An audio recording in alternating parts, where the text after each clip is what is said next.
Good afternoon, and welcome to True Crime Mysteries. If you are new to the channel, hello and welcome, and if you're returning, welcome back.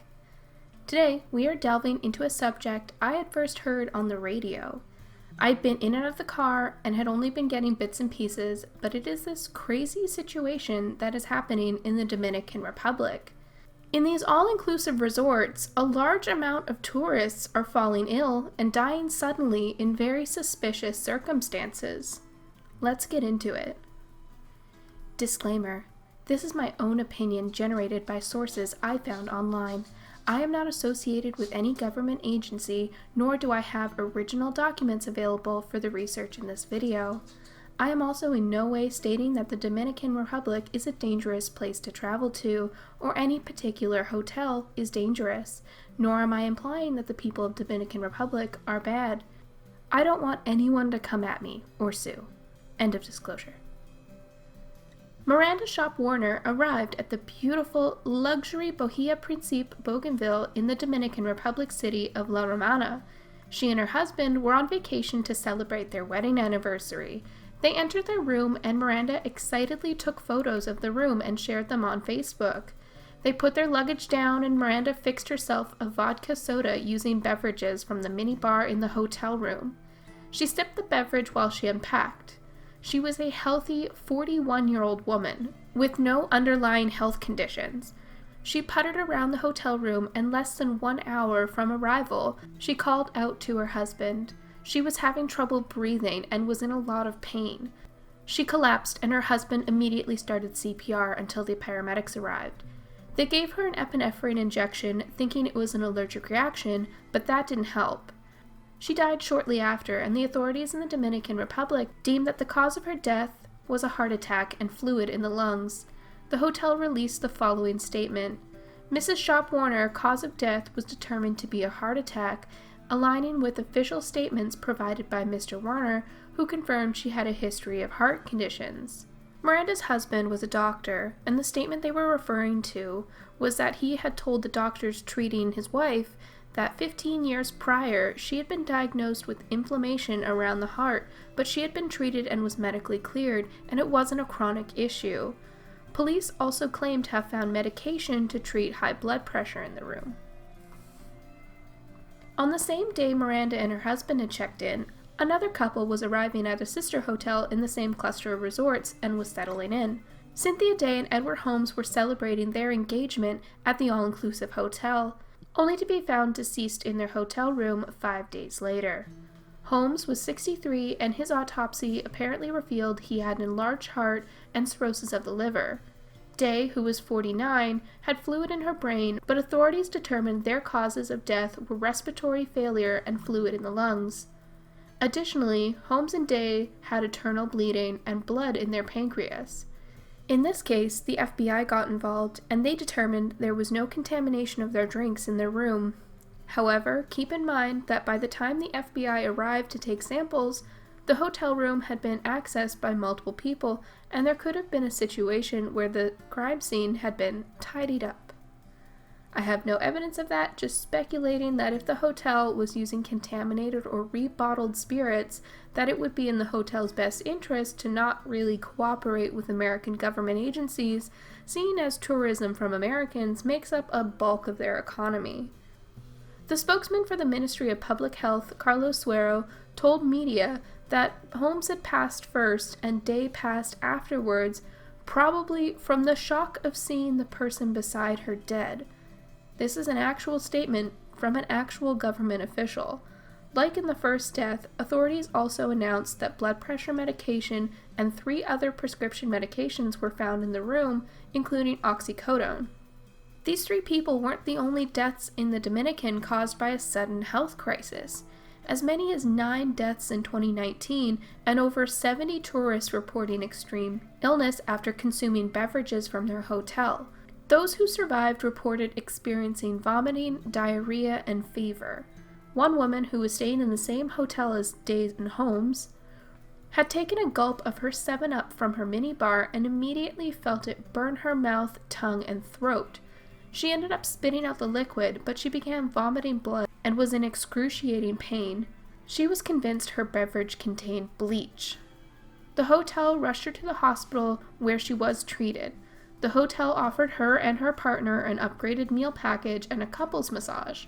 They initially brushed it off as an accident, but upon returning home, she heard on the news about the other 3 American deaths. She says now that she feels that had she swallowed the liquid, she would be like the other 3 that the FBI was now investigating.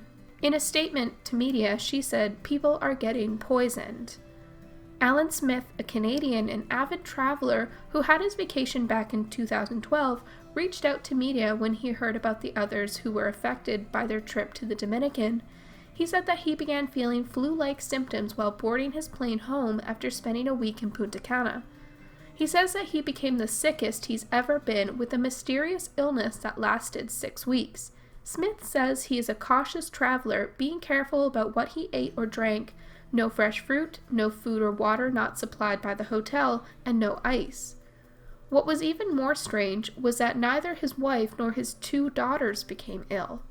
Doctors were also not able to give him a definitive diagnosis, but they had determined that he had some kind of virus.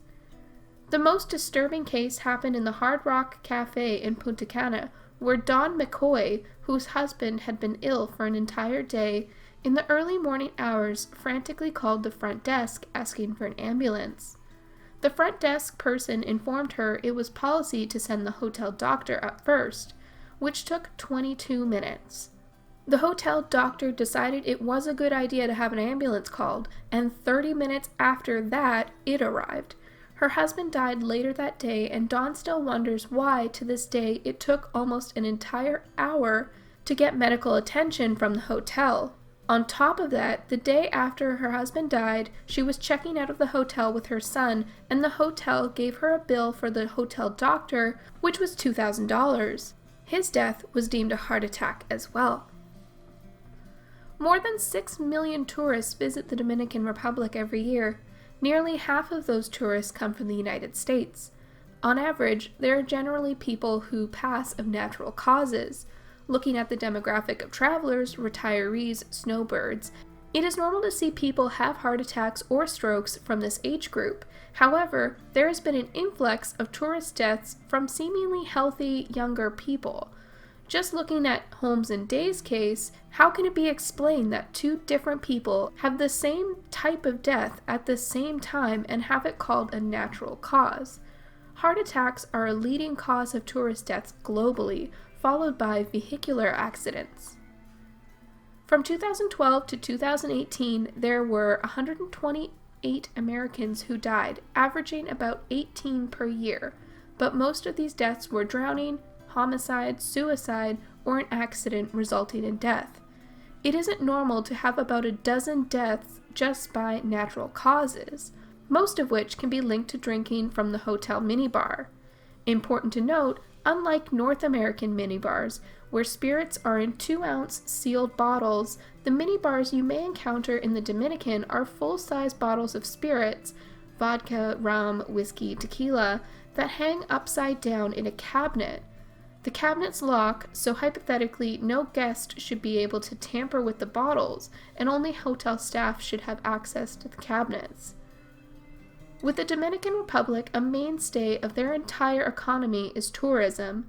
Various ministries of the DR have put out statements trying to reassure people that they have a safe country for tourists to visit. But when a hotel provides a statement saying a guest was feeling unwell, so they immediately transported that guest to the hospital who died of natural causes, but then needs to retract their statement and clarify that the guest was found deceased in their room and none of those steps had actually been taken, that is not a mistake that should go unnoticed. It is natural to assume that hotels will do whatever it takes to downplay these deaths. It is in their best interest to appear safe. They won't be the ones to sound the alarm. Some hotels, like the Hard Rock Cafe in Punta Cana, responded to the concern, saying they would be removing liquor dispensers from guest rooms and would hire an American third-party auditor to ensure the hotel was up to standards. So what might be causing this? The first potential cause could be bootlegged, unregulated alcohol. The Dominican Republic has a 10% tax on alcohol, and it also has a rampant issue with black market booze. It falls into a few different categories: people making their own home brews illegally and then reselling them, and the more serious offense of producing counterfeit alcohol by making knockoff home brews and rebottling it in a reputable branded bottle, then sealing. People are motivated to do this to skip out on paying the heavy taxes. So far, the FBI has not released any information on if they found counterfeit alcohol at any of the hotels with illnesses or deaths, but it is said that at least a third of alcohol in the Dominican Republic is counterfeit. Counterfeit alcohol obviously doesn't have the same levels of safety in mind when producing, and very often it can contain chemicals and byproducts that the true spirits would never contain. Methanol is a synthetic alcohol most commonly used to stretch out a counterfeit spirit, and it is deadly. A small amount of it can cause alcohol poisoning because it can't be metabolized by the body like drinking alcohol. Making methanol is also cheap because it isn't an alcohol and it isn't subject to the alcohol-related taxes. It also has commercial purposes, so purchasing it doesn't immediately come up as an illegal operation. In the body, methanol creates formaldehyde, and it is basically the same as drinking antifreeze. Symptoms of methanol poisoning include decreased level of consciousness, poor coordination, vomiting, abdominal pain, dizziness, blurred vision, and in large amounts, respiratory failure. There are treatment options for methanol poisoning, but they need to be administered as quickly as possible to avoid permanent damage to the organs. A second possible cause is exposure to organophosphates, a chemical most commonly found in pesticides or insecticides. Multiple people while on vacation reported to almost constant spraying of chemicals on plants and even on palm trees directly next to air conditioning units done by hotel staff. If you look through reviews, there are innumerable accounts of guests of various hotels saying they received chemical burns or complaints of daily chemical spraying for mosquitoes, with hotel staff having no safety procedures in place to keep guests or the staff handling the chemicals safe. Multiple complaints that both hotel and hospital doctors misdiagnosed and even went as far as refused to look further. Many people cut their vacation short to receive medical attention in their home countries. Symptoms for exposure to organophosphates are severe vomiting, diarrhea, and cardiac arrest. Many countries in Europe, Canada, and the United States have strict laws on what chemicals can be used in the country and also how to handle them, with even stricter handling regulations. Many developing countries don't have these strong regulations and are often buying the chemicals from those countries that are no longer allowed to use them. The last cause could be carbon monoxide poisoning. Carbon monoxide is naturally occurring in the environment and is produced by burning organic matter or from motor vehicles, heaters, fireplaces, or cooking equipment. It is a colorless and odorless gas. Symptoms of carbon monoxide poisoning include headache, dizziness, loss of consciousness, arrhythmias, seizures, and death. Treatment is with oxygen and is best if caught as soon as possible to negate any long-term damage to your organs or brain. So far, the Dominican Republic has denied any wrongdoing in these deaths and illnesses that travelers experience. They stand by their claim that all deaths are because of natural causes and defend the country by pointing out how many visitors arrive and leave without experiencing negative symptoms. As for now, there are no definitive causes for what guests are experiencing. It could be a singular issue or a mix of the three I've outlined, or something completely different. Regardless, more should be done from outside governments as well as some accountability from the Dominican Republic. Some tips I have to stay safe while on vacation. Disclaimer that I'm not an expert, but in my research, these are things that others have recommended. Number 1.